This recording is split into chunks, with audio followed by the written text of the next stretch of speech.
Saudações a todos, nossos votos de muita paz, sejam todos muito bem-vindos a mais uma sexta-feira em que vamos dar continuidade ao livro Memórias de um Suicida. Estamos vendo justamente quando Camilo está descrevendo que ele conseguia perceber ali as outras presenças e o que acontecia com esses outros tantos, né? Então, retomando um pouquinho, ele diz: eu via por aqui, por ali, estes traduzindo de quando em cacuetes nervosos as ânsias do enforcamento, esforçando-se com gestos instintivos altamente emocionantes por livrarem o pescoço, entumecido e violáceo, dos farrapos de cordas ou de panos que se refletiam nas repercussões perispirituais em vista das desarmoniosas vibrações mentais que permaneciam torturando-os. Justamente aqui falávamos que é comum, num grande número de suicidas, permanecerem dentro dos quadros que nós estamos falando. Sempre citamos que há exceções, porque as motivações do suicídio são as mais variadas, né? E dependendo ali da motivação, às vezes há atenuantes que o espírito já está em condição diferente de muitos outros, levados especialmente pela revolta, né? Em que encontram-se nesses quadros mais dolorosos, né? A não aceitação da prova. E ele assim, o Camilo, assim se encontrava, e assim como esses tantos que estavam ao seu redor, permaneciam vinculados àquele momento, vinculados perispiritualmente, né? Entendamos mentalmente, melhor falando, aquela situação do momento extremo em que o ato foi cometido. Então, aquilo se repete, em muitos momentos eles tinham ali aqueles gestos dentro do quadro, dependendo do como foi o ato do suicídio, né? Aqueles indo e vindo como loucos, em correrias espantosas, bradando por socorro, em gritos estentóricos, julgando-se de momento a momento envolvidos em chamas, apavorando-se com o fogo que lhes devorava o corpo físico e que desde então ardia sem tréguas nas sensibilidades semimateriais do perispírito, né? Porque o espírito, ele é semimaterial, o perispírito, aliás. O perispírito é semimaterial, que é o corpo espiritual, mas é matéria, né? Então, eles sentiam esse ardor, né, nesse corpo espiritual. Esses últimos, porém, eu notava serem geralmente mulheres. Então, ele notou que mais mulheres ateavam fogo ao seu corpo, né? Eis que apareciam outros ainda, o peito ou o ouvido ou a garganta banhados em sangue. Ó sangue inalterável, permanente, que nada conseguia verdadeiramente fazer desaparecer das sutilezas do físico espiritual, senão a reencarnação expiatória e reparadora. Por que ele coloca aqui que a volta ao novo corpo é expiatória, né? Porque será uma encarnação que mesmo que o espírito não deseje, ele terá, né? Então, expiatória e reparadora. Tais infelizes, além das múltiplas modalidades de penúrias por que se viam atacados, deixavam-se estar preocupados sempre a tentarem estancar aquele sangue jorrante, ora com as mãos, ora com as vestes, ou outra qualquer coisa que supunham ao alcance, sem, no entanto, jamais o conseguirem, pois tratava-se de um deplorável estado mental que os incomodava e impressionava até ao desespero. A presença destes desgraçados impressionava até a loucura, dada a inconcebível dramaticidade dos gestos isócronos, inalteráveis, a que, malgrado próprio, se viam forçados. E ainda esses outros, sufocando-se na bárbara asfixia do afogamento, bracejando em ânsias furiosas à procura de algo que os pudesse socorrer, tal como sucedera à hora extrema e que suas mentes registravam, ingerindo água em gorgolejos ininterruptos, exaustivos, prolongando indefinidamente cenas de agonia selvagem, as quais olhos humanos seriam incapazes de presenciar sem se tingirem de demência. Existem quadros tão dolorosos, né? Que o ser humano não consegue nem conceber. Porém, havia mais ainda. E o leitor perdoe a minha memória estas minudências. E pedimos também a todos nós que estamos lendo, ouvindo, que não nos cansemos com esses detalhes, porque eles são enriquecedores para o nosso aprendizado. Não nos esqueçamos que, mesmo que não nos sintamos tentados a esses atos, né? Às vezes uma tristeza que agasalhamos, às vezes uma angústia que não fazemos por onde diluí-la do nosso coração, pode ir num crescendo. E nesse crescendo nós podemos não cometer um ato, mas estarmos pouco a pouco nos suicidando. O que temos aprendido que é uma situação muito mais grave, porque há o tempo para reflexão e para mudança. Né? Então, esse aprendizado para todos nós mesmo, porque às vezes nós não sabemos o nosso ponto frágil, determinada prova que surja, que tire a nossa alegria de viver, não saibamos mais reconquistá-la, um contentamento, é claro que há provas que nos tiram, mas há de se haver, né, a condição de buscar ali, né, o prazer de continuar, né, recuperar aos poucos o prazer de continuar, porque se continuarmos é porque aqui temos que estar. E o contentamento no coração deve sempre estar presente. Então, passados períodos, evidentemente, né, mas temos aprendido que há tempo para o sofrimento também. Depois da dor maior, há de se vir a recuperação. Então, eu sei que esses detalhes incomodam a muitos, mas vamos firmes, porque é muito, muito importante esse aprendizado. Esse aprendizado nos fará nos ligarmos. Nós vamos ver que no decorrer da leitura, nós vamos ficar muito ligados à Legião de Maria de Nazaré. Porque ela, orientada por Jesus, ela assume esse trabalho junto aos suicidas.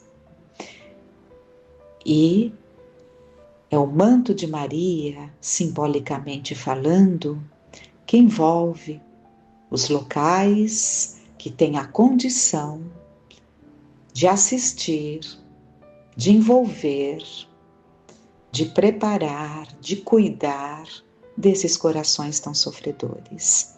Então, é um estudo que nos ligará a esses servos de Maria. Com o tempo, não haverá um crepúsculo quando estivermos ali em condições de sentir aquele crepúsculo. Nos lembraremos que às 6 horas, impreterivelmente, todos esses servos, todos aqueles trabalhadores da colônia Maria de Nazaré, reverenciam a Mãe Santíssima. Então vamos com paciência, entendendo que o aprendizado exige paciência. Ele pediu aqui desculpas pelos detalhes que ele nos traz. E nós vamos agradecer a ele por este aprendizado que ele nos proporciona.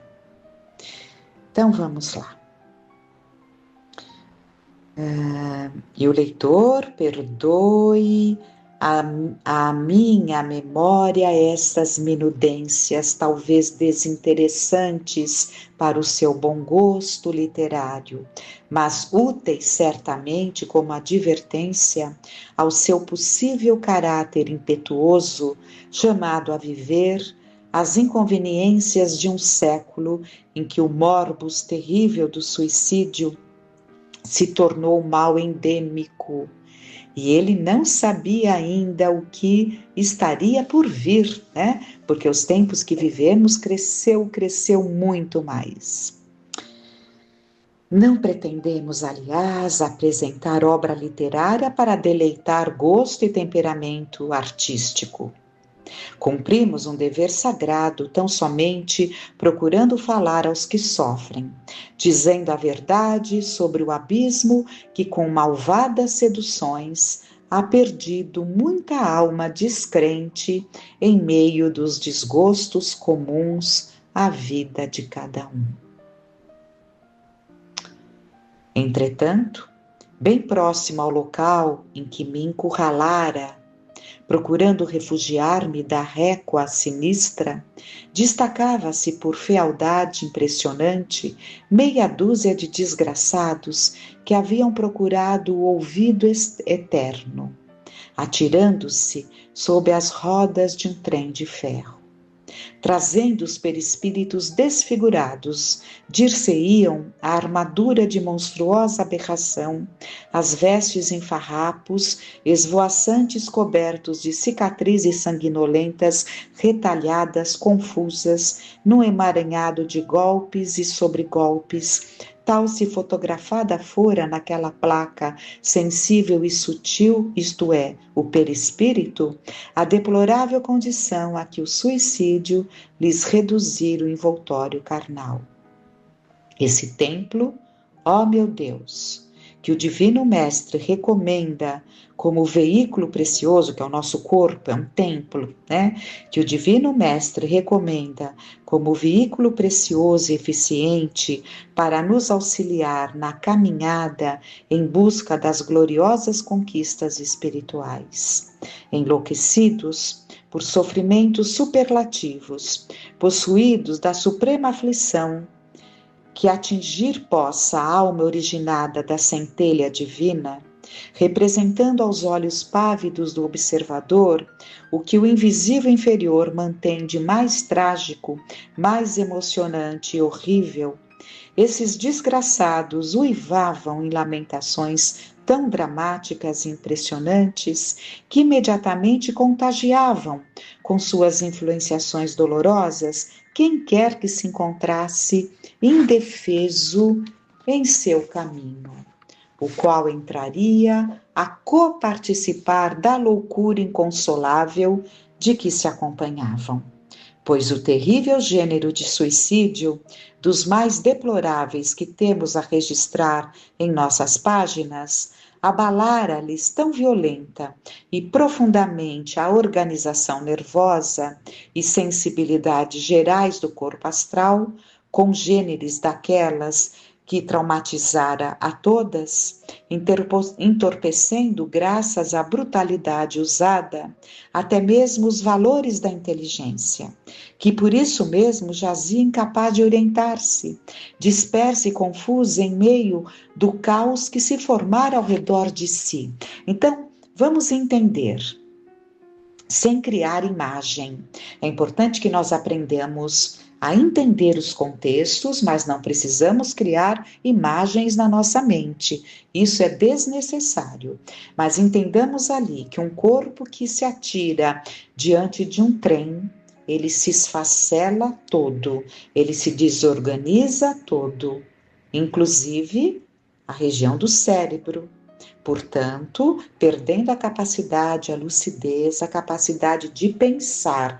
Foi no corpo físico, eu sei que estamos pensando, mas aprendemos que tudo que causamos no nosso corpo físico alcança o nosso perispírito. Então, esses espíritos suicidas não tinham condição nem de concatenar as ideias. Nós vamos ver que o Camilo, por exemplo, está muito confuso. mas ele vai recuperar a lucidez. Esses outros tantos terão muito mais dificuldades e bem mais adiante nós veremos os tratamentos singulares, especiais, que eles precisarão para conseguir recompor-se. Mas continuemos. A mente edifica e produz o pensamento. Já bastantes vezes declararam é criador e, portanto, fabrica, corporifica, retém imagens por si mesma engendradas, realiza, segura o que passou e com poderosas garras conserva o presente até quando desejar. Isso nós aprendemos claramente na doutrina, né? Kardec explica muito bem essa parte do pensamento, nos alertando com os cuidados com o pensamento que foi nos ensinado por Jesus, né? Orai e vigiai, nos alertando que o homem erra muito mais por pensamento do que por ações. Então nós sabemos que o pensamento se corporifica, que o pensamento é vida, que o pensamento é criador, que o pensamento fabrica, como ele fala. Significa cria forma. E essas formas, quando alimentadas, elas se plasmam.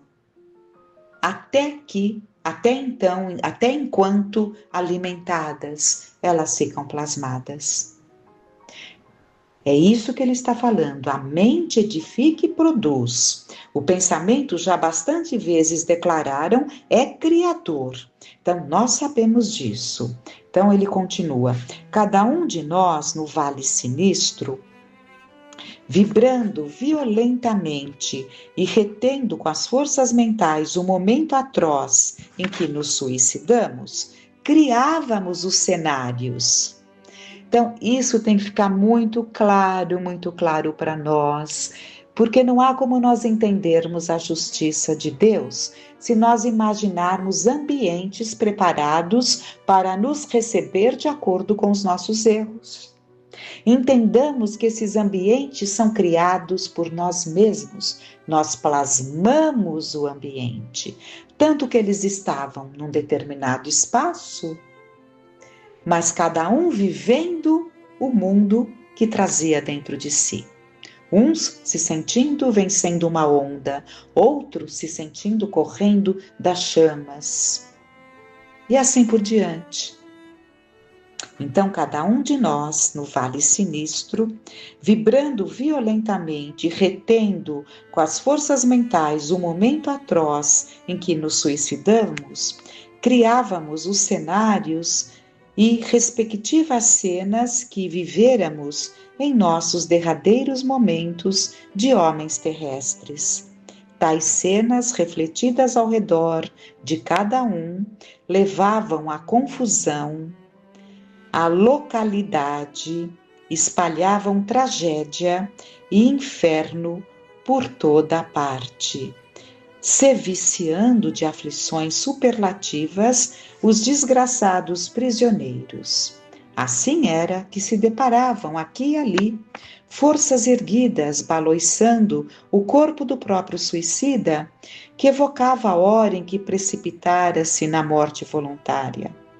Veículos variados, assim como comboios fumejantes e rápidos, colhiam e trituravam sob suas rodas míseros tresloucados que buscaram matar o próprio corpo por esse meio execrável, os quais agora, com a mente impregnada do momento sinistro, retratavam sem cessar o episódio, pondo à visão dos companheiros afins suas hediondas recordações.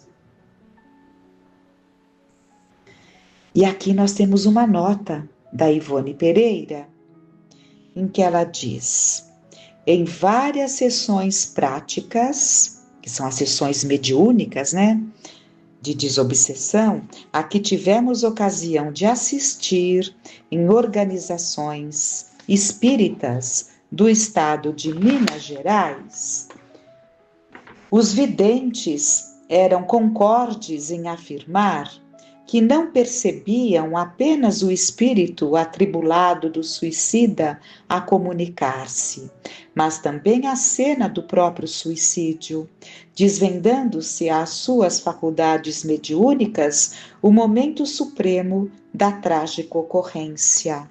A médium traz essa nota que vem justamente ao encontro daquilo que o Camilo está nos colocando, né? Então eles traziam esse processo neles, e os médiuns videntes podiam ver ali essa cena se dando, porque essas cenas estavam neles, né? Na casa mental desses espíritos. Então, continuando, rios caudalosos e mesmo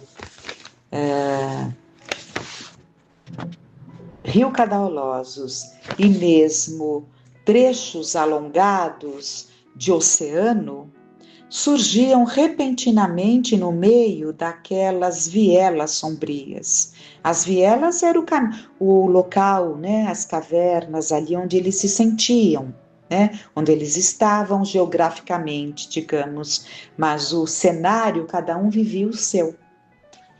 Era meia dúzia de réprobos que passava enlouquecida, deixando à mostra cenas de afogamento, por arrastarem na mente conflagrada a trágica lembrança de quando se atiraram às suas águas. Homens e mulheres transitavam desesperados, uns ensanguentados, outros estorcendo-se no suplício das dores pelo envenenamento, e o que era pior, deixando à mostra o reflexo das entranhas carnais corroídas pelo tóxico ingerido, enquanto outros mais incendiados a gritarem por socorro em correrias insensatas, traziam pânico ainda maior entre os companheiros de desgraça, os quais receavam queimar-se ao seu contato, todos possuídos de loucura coletiva. E coroando a profundeza e intensidade desses inimagináveis martírios, as penas morais. Porque aqui, até então, foi assim, digamos, o suplício físico, né? O perispiritual. Agora, as penas morais, que são sofrimentos morais, né? Os remorsos, as saudades dos seres amados, mas que naquele momento deslocado não consideraram tal estado perturbador. Então, as saudades dos seres amados, dos quais se não tinham notícias, os mesmos dissabores que haviam dado causa ao desespero e que persistiam em afligir. E as penas físico-materiais, a fome, o frio, a sede, exigências fisiológicas em geral torturantes, irritantes, desesperadoras, a fadiga, a insônia depressora, a fraqueza, o delíquio, necessidades imperiosas, desconforto de toda espécie, insolúveis, a desafiarem possibilidades de suavização. Ó, a visão insidiosa e inelutável do cadáver apodrecendo, seus fétidos asquerosos, a repercussão na mente excitada dos vermes a consumirem o lodo carnal. Então é na mente, né? Fazendo que o desgraçado mártir se supusesse igualmente atacado de podridão. Ele não estava sendo atacado, era o corpo físico, mas a mente ligada a esse quadro fazia com que se sentissem assim. Coisa singular, diz Camilo. Essa escória Vocês percebem que ele usa um termo bastante forte, porque ele está falando dele. Ele sofreu muito com o ato que ele cometeu, né? Por isso que ele faz questão de usar esses termos. Essa escória trazia pendente de si fragmentos de cordão luminoso, fosforescente, o qual, despedaçado como arrebentado violentamente, desprendia-se em estilhas, qual um cabo compacto de fios elétricos arrebentados a desprenderem fluidos que deveriam permanecer organizados para determinado fim. Ele está falando aqui do cordão fluídico.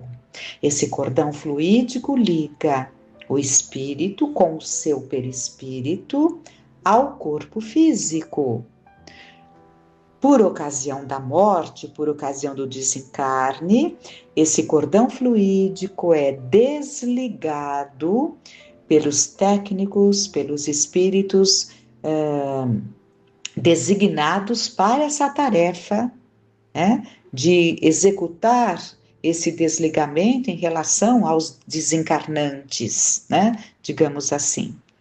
Quando isso não se dá nas formas normais, é uma quebra de lei, então ele é quebrado, é o que ele está dizendo aqui, estilhaçado, né, esse cordão fluídico. Ora, continua ela, esse pormenor, aparentemente insignificante, tinha, ao contrário, importância capital, pois era justamente nele que se estabelecia a desorganização do estado do suicida, porque não havia sido desligado, né? Aí toda essa desorganização. Hoje sabemos que esse cordão fluídico magnético que liga a alma ao envoltório carnal e lhe comunica a vida, somente deverá estar em condições apropriadas para desse separar-se por ocasião da morte natural, o que então se fará naturalmente, sem choque, sem violência. Com o suicídio, porém, uma vez partido e não desligado, rudemente arrancado, despedaçado, quando ainda em toda a sua pujança fluídica e magnética, produzirá grande parte dos desequilíbrios, se não todos que vimos anotando, uma vez que, na constituição vital para a existência que deveria ser muitas vezes longa, a reserva de forças magnéticas não se haviam extinguido ainda, o que leva o suicida a sentir-se um morto-vivo, na mais expressiva significação do termo. Mas na ocasião em que pela primeira vez o notáramos, desconhecíamos o fato natural, afigurando-se-nos um motivo a mais para confusões e terrores. Tão deplorável estado de coisas para a compreensão do qual o homem não possui vocabulário nem imagens adequadas, prolonga-se até que as reservas de forças vitais e magnéticas se esgotem, o que varia segundo o grau de vitalidade de cada um. O próprio caráter individual influi na prolongação do melindroso estado, quando o padecente for mais ou menos afeito às atrações dos sentidos materiais grosseiros e inferiores. É, pois, um complexo que se estabelece, que só o tempo, com extensa cauda de sofrimentos, conseguirá corrigir. Resumindo, o que ele disse nesse final é que, dependendo ali da vitalidade que ainda teria, né, os anos de vida, porque esse cordão fluídico é aquele que leva a vitalidade para o corpo físico, é a ligação do corpo espiritual com o corpo físico. O fluido vital, ele é a reserva dele, né, é no corpo espiritual e vai sustentando o corpo físico naquele tempo estabelecido para aquela experiência carnal, né? Então, aquele que se suicida muito antes do tempo em que terminaria a sua experiência, ele vai ter uma situação mais complexa ainda, até que se dilua essa ligação. E ficou dito também que há uma agravante também dependendo do grau de materialidade do espírito. Quanto mais afeito à matéria, né, não tendo ali o conhecimento, né, da vida do espírito, e normalmente não tem, senão não teriam se suicidado, né, faz com que esse tempo realmente se prolongue num sofrimento atroz, né? Então, muito a refletir, muito a aprender, e que possamos estar atentos a nós mesmos, a quem está no nosso entorno, a todos aqueles que com delicadeza possamos, percebendo a necessidade, né, trazermos à luz esses conhecimentos para aqueles que não entendem que podemos alcançar o nosso corpo físico, mas jamais a nossa alma, porque ela é indestrutível.